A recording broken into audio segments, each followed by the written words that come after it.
para mais um vídeo no canal. Hoje eu decidi falar um pouquinho sobre aquelas coisas que acontecem aí para quem está começando a tocar, as primeiras bandas, e também essas coisas acabam se repetindo aí do pessoal que já toca tá mais tempo na estrada e algumas delas persistem, né? Então vou compartilhar um pouquinho com vocês essa minha experiência aí, que já tem alguns anos, mais de 20 anos na estrada. Antes mesmo de eu começar a tocar guitarra, eu já estava viajando com a banda do meu tio, então a gente acompanhou muitas histórias e, enfim, vou tentar simplificar aqui para o vídeo não ficar muito grande, vou contar um pouquinho, falar um pouco sobre esses temas aí agora. Bora! Galera, vou tentar resumir um pouco sobre sincronicidade, então. É uma espécie de casamento aí que tem que ter entre alguns músicos, que esse pessoal que está começando acha que cada um chega no ensaio e toca do jeito que quer, e não é bem assim. Então lá antigamente os músicos falavam muito sobre o casamento que tem que ter entre o baixo e a bateria, por exemplo, né? Os instrumentos rítmicos, tanto que tinha um amigo meu que contava a história de uma banda que o baixista ia para o ensaio, o baterista estava junto, o baixista saía, o baterista também saía, parecia que não tinha sentido, eles tinham que estar junto, né? Tanto que uma das bandas mais legais que eu assisti, a baixista da banda, mulher, era casada com o baterista. E coincidentemente, a vocalista era casada com o guitarrista, que é um outro casamento, que é o casamento entre os instrumentos que são mais harmônicos. Então você pega guitarra e teclado, vocal ou mais melódicos, guitarra e vocal, eles sintonizam melhor entre si. Então tem alguns momentos do ensaio aí que o baterista tem que parar e tocar só com o baixo, batera e baixo. Tanto que no estúdio, muitos dos trabalhos de edições são focados na sincronicidade do bumbo com o baixo. É uma edição especial que se tem e que a gente acaba percebendo isso ao longo dos anos tocando, a diferença que faz quando o baixo e o bumbo está sincronizado. E isso é lógico que não tem a ver só com a questão de tocar, você acaba tendo uma interação ali entre esses músicos e depois sintoniza a banda toda, né? Teclado e guitarra, por exemplo, são instrumentos mais harmônicos, aí você vai passar os acordes. Então, estou fazendo uma sétima aqui, será que o teclado está fazendo também? Será que está fechando a harmonia? Isso você não vai ver guitarra e bateria, por exemplo. Claro que todos têm que estar sintonizados, mas em primeiro plano eu acho que é esse casamento mais no sentido de dupla, baixo e batera, guitarra e teclado, ou a guitarra e o vocalista.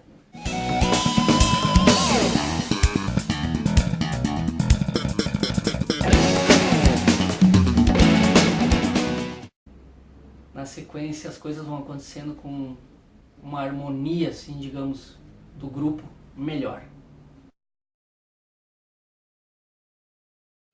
Outro item muito importante, galera, é o ensaio, né? Então aí a gente precisa ter rendimento.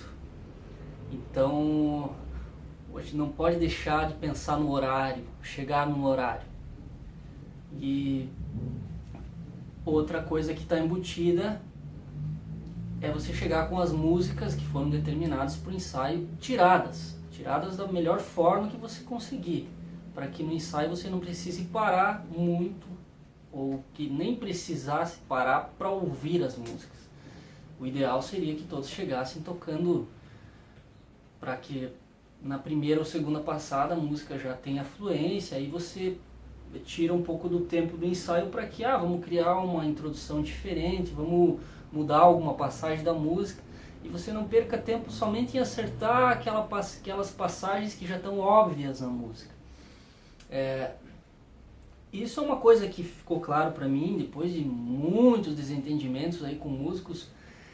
Você marca o ensaio, por exemplo, às 5 horas e o camarada chega às 5h30 e ainda tem que montar a bateria, por exemplo, né? Então não faz sentido isso.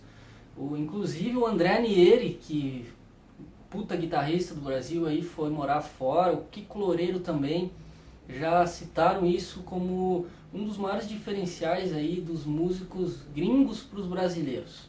Então eles falaram, pô, no Brasil a gente marca o ensaio às 5, o camarada chega às 5h10, 5h15, 5h30 para montar equipamento. Nos Estados Unidos ou fora do Brasil, em outros lugares que eles tocaram, a galera chega, marca 5 horas, o cara chega às 4h30 para montar a guitarra, montar o baixo, deixa tudo pronto. Para 5 horas tá rolando som e com aquele diferencial também de chegar com as músicas mais prontas. A galera lá fora já chega com as músicas mais dominadas, então o rendimento de um ensaio de 2 horas, por exemplo, nessas situações é muito maior do que você chegar atrasado com as músicas mal tiradas. Então, palavra ensaio vinculada aí com a palavra rendimento. Fala um pouquinho sobre palco, galera. Então, uma das coisas que vem na minha cabeça é a famosa briga por volumes. Que a hora que você vai tocar, todo músico tem aquela vontade de se escutar bem e querer que o seu instrumento seja ouvido por quem estiver na plateia. Só que aí há um erro, uma dificuldade da galera que está começando a entender o seguinte: você chegou para passar o som aí, ou você já está no meio de um evento e você não está escutando a guitarra, por exemplo. A tendência é você ir lá e aumentar a guitarra. Aí o baixista não está ouvindo o baixo, porque você subiu a guitarra, ele vai lá e aumenta o som do baixo. Aí o baterista já começa a tocar mais forte. Daqui a um pouquinho tá todo mundo lá em cima e o vocal se foi. Aí o vocalista fica sem voz porque vai chegar um momento que não tem como ele se escutar mais. Então, a gente volta para uma frase aí que os engenheiros de som gostam muito de usar, que na música menos é mais. Então, de repente, naquela situação, voltando lá para a passagem de som, você vai passar o som, não estou ouvindo a guitarra. De repente, o técnico de som, ou o mesário, né, como a galera costuma falar, o mesário, o engenheiro de som, ele, em vez de ir lá e aumentar a guitarra, ele vai lá e, tem uma frequência aqui no baixo, um grave do baixo que está sobrando. De repente nem precisa baixar o volume do baixo, só vai e controla aquela frequência, limpou para a guitarra. Aí eu não precisei aumentar a guitarra, não ficou aquela briga com o baixista para que ele aumentasse também o volume do baixo, e o vocalista está cantando de boa. Então esse é uma das coisas que interfere nessa questão do volume, que nem sempre você dar mais volume é a solução. Daqui a pouco o baterista está tocando muito alto, então a questão da dinâmica, em um determinado momento da música, tem que ser controlada na dinâmica, no jeito de tocar.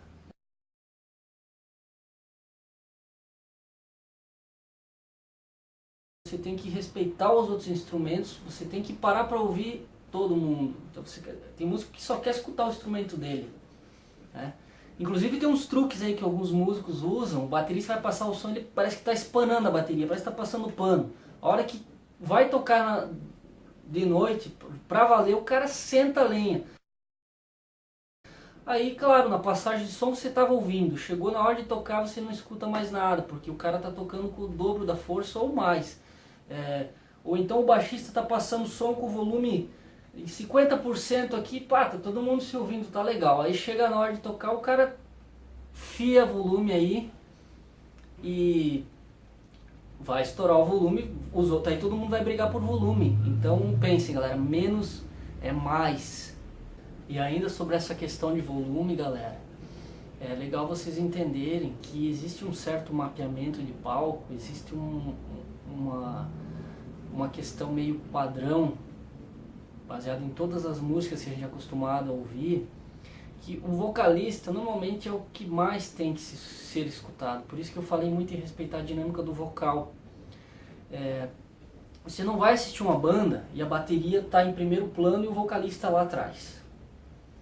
Então o vocalista vem para o primeiro, a bateria, o baixo, que são a cozinha, eles vão aparecer, mas eles vão aparecer mais de fundo em relação ao vocal ou em relação ao instrumento solo, instrumentos melódicos, como o teclado que faz uma introdução, uma guitarra que faz um riff e tal. Então há de se respeitar também esse mapeamento de palco, onde o vocal está, digamos, em 90%, a guitarra está em 80%, aí o baixo vai vir ali em 70%, a bateria em 65%. Não é uma porcentagem exata, é simbólica, mas isso é para que vocês entendam que também há de se respeitar a ordem da importância dos instrumentos em relação à característica da música. Aí tem uma variação aí em questão de estilos, tá? Alguns estilos como rock and roll, o vocal fica um pouco mais baixo, né? Mais grudado ali nos instrumentos. Tem outros estilos que o instrumental fica mais baixo, o vocal mais no alto. Aí entra a questão também da produção da música, se tiver um produtor ou os próprios músicos aí determinarem isso, tá?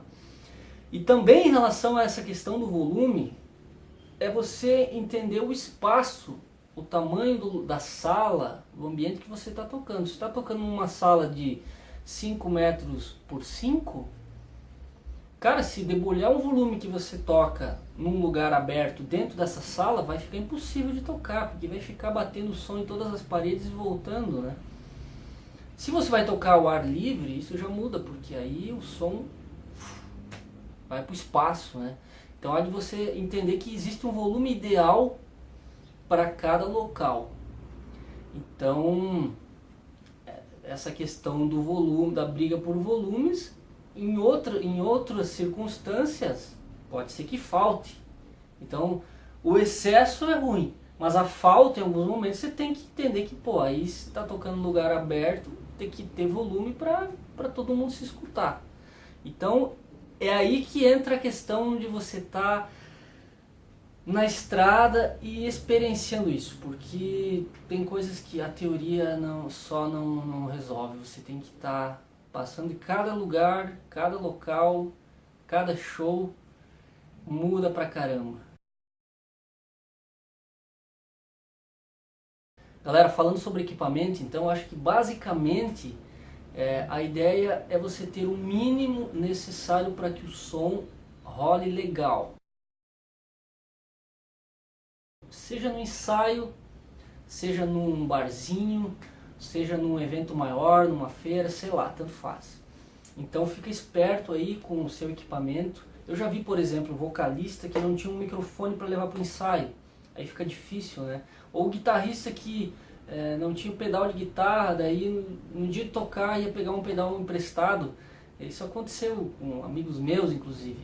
A gente presta e tudo, mas será que fica legal pro teu som você pegar um pedal que você nunca tocou e você ir lá e timbrar na passagem de som? É bem melhor você já ter o teu set pronto, né? Você já está acostumado, já está timbrando, e aí você vai para aquele evento com uma segurança, né? Você já sabe o que vai soar, né? Outra coisa é você ter uma comunicação com os locais, com as pessoas, os organizadores daquele evento, para ver o rider de palco, né? Ver o que tem, o que você precisa para a tua banda soar, funcionar lá, o que a casa tem, o que não tem, né? Tem locais que tem tudo, perfeitamente, né? Tem casas que tem uma parte do equipamento e a banda leva o resto. E tem casas que não tem equipamento nenhum, você tem que levar tudo. Então aí você vai se comunicar. Já pensou você chegar para tocar e não poder fazer o som porque faltou um cabo de microfone? Né? Ou faltar retorno e você ter que tocar escutando o vocal no PA, por exemplo. Então fica difícil, né? Então para resolver essas situações, eu acho que é uma boa comunicação ali, mas você, antes de tudo, você tem que se preocupar, né? O ensaio também, né? De repente você vai para o ensaio e esquece um cabo em casa. Enfim, são N coisas que causam transtornos e ao longo do tempo isso fica chatinho, tá? Porque as coisas, se elas se repetem, esses problemas não podem se repetir, né? Vão acontecer uma vez ou outra, você vai bater cabeça, vai ver e vai resolver, mas tentem evitar isso para que as coisas fluam melhor. Esse próximo item aí, distribuir atividades, é uma coisa que dentro de algumas bandas isso funciona muito bem. Então não deixar para que uma pessoa só faça tudo. Mesmo que essa pessoa seja o líder da banda, mas é legal que vocês distribuam atividades. Então vai ter o cara que vai vender a banda, vai ter o cara que de repente vai fazer, se a banda não tem alguém que faça a arte da banda, hoje em dia é comum, os músicos mesmo, tem alguém da banda que faz a arte, tem outro cara que faz o repertório. Então as atividades vão sendo distribuídas e aí não sobrecarrega uma pessoa só.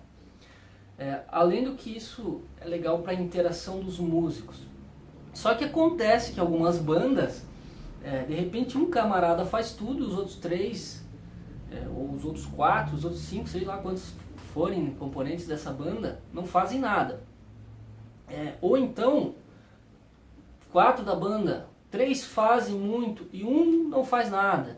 Então isso não é legal. E não é legal não só para aqueles que estão fazendo, mas principalmente para aquela pessoa que não interage com a banda. Ela vai ficando de fora, ela vai tendo menos voz ativa dentro da banda. A opinião dela vai sendo menos respeitada pelos outros, porque isso é uma questão até inconsciente às vezes. As pessoas valorizam quando elas têm alguém dando algo para elas como um trabalho. Então, o camarada fez um negócio pela banda, a gente fechou uma data para tocar, todo mundo convidando a galera para ir. Isso tudo são coisas que acontecem com várias bandas, aconteciam comigo lá atrás quando eu tive minha primeira banda e acontecem até hoje. Então é legal, se você estiver montando uma banda aí, converse com os músicos e para tentar distribuir atividades, mas principalmente você busque ver o que você pode fazer para melhorar aí dentro da tua banda, além de você tocar o teu instrumento. Tem músico que acha, eu sou o batera foda, eu sou o guitarrista foda, eu toco pra caralho, tá tudo bom. Cara, banda é uma empresa. Empresa tem que distribuir atividades. Não basta só você tocar o seu instrumento, ok?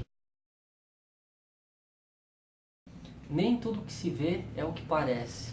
E nem tudo que parece é o que realmente é. Tô falando da imagem, galera. Então a imagem do músico, a imagem da banda é muito importante. No início, quando eu comecei a tocar, eu não dava muita bola para isso. Mas depois, convivendo com músicos mais experientes, os caras foram me chamando a atenção e eu fui abandonando um pouco essa teimosia, fui percebendo que realmente isso faz diferença. Deem importância para isso. Se vocês puderem, assistam o filme Escola de Rock. No filme tem algumas cenas que dão exemplos bem legais. Você percebe como a banda muda conforme a imagem muda. Tem inclusive uma história bem legal que um amigo meu me contou, que ele foi assistir o Ed Van Halen aí única vez que o Van Halen veio pro Brasil, e ele falou assim, cara, parecia que era fácil o que o Ed Van Halen estava tocando, porque ele tocava o tempo todo sorrindo, dando risada. Então, percebam que ele criou uma imagem do Ed que não foi só em relação ao som, né? Por mais que o Ed Van Halen tocasse muito bem, mas a imagem dele também contou muito da história. Então você cria uma identidade do músico, uma identidade da banda, e eu acho que isso resume uma boa parte. Tem bandas que investem pra caramba em marketing visual, né? Para que a imagem da banda seja bem vista. Então a gente tem que se preocupar com isso, né? De repente você é um puta músico, mas você vai no palco, você não se comporta, você não tem uma postura legal, uma postura... Essa postura ela pode ser, ela envolve a roupa que está usando, ela envolve o jeito que você se move no palco, a forma com que você olha para o público, que você olha para os músicos que estão tocando com você. Tudo isso pode ter certeza que se reflete, porque a galera... ao vivo, por exemplo, nem sempre a galera está prestando tanta atenção no som que você está fazendo. Muitas vezes tá só visual o negócio. Tanto que, de repente, o erro que você cometeu, ele pode nem ser percebido só pela forma que você está se comportando, né? Porque a atenção, ela está sendo dividida. Então, pensem, reflitam sobre isso. É um assunto assim que dá para ser trabalhado muito aí dentro das bandas. Então, vale a pena. Galera, sobre repertório, o que eu tenho para dizer para vocês é que cada banda tem um perfil diferente. Então, por exemplo, bandas cover que eu tive, uma mesma música não funcionou como funcionou na outra banda. Então são coisas que tem que ser testadas, tá? Se vocês compõem, fazem música própria, da mesma forma, você vai testar, você vai fazer uma música, você vai sentir como é que ela soa dentro da sua banda e como é que ela soa pra galera. Porque é comum em alguns momentos as pessoas serem, vamos dizer assim, apegadas a certas músicas. Então, por exemplo, eu quero tocar uma música do Van Halen porque eu sou fã do Van Halen. Eu, por exemplo, sou fã do Van Halen, mas nem por isso eu toco Van Halen na minha banda ou nas bandas que eu tive, entende? Porque não funciona.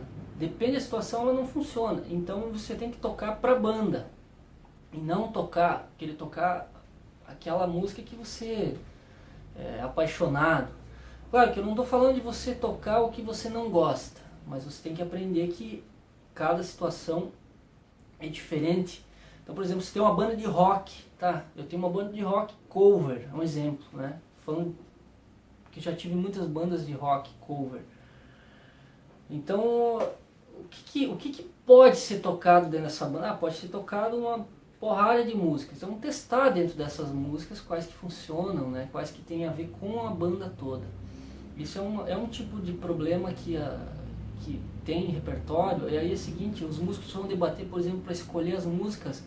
Aí tem aquele cara que chega e, pô, essa música é legal, galera, acho que vai funcionar naquele local que a gente costuma tocar sempre, aquele bar, aquela casa tradicional, acho que ali funciona, para aquele público que tem ido, funciona.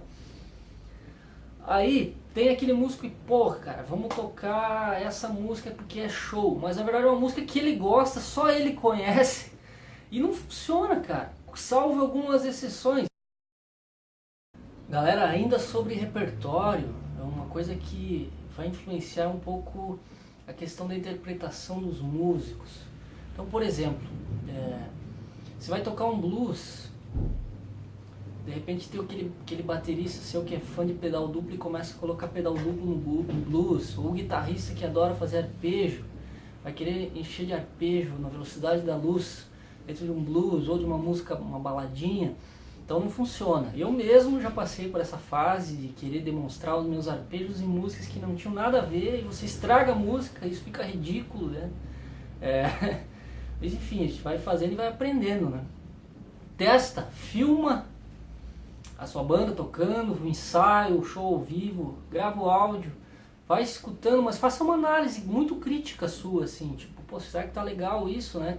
E com certeza a interpretação dos músicos também vai interferir na qualidade do repertório, vai fazer com que aquele repertório funcione melhor ou não, né?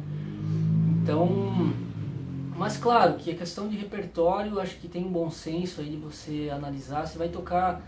Eu, por exemplo, tenho diferentes projetos, né? Então a gente sempre conversa com os músicos, a gente sabe que tem horas que você vai tocar aquela música que você gosta mais, tem horas que você vai tocar aquela música que você gosta menos, mas você faz parte do jogo.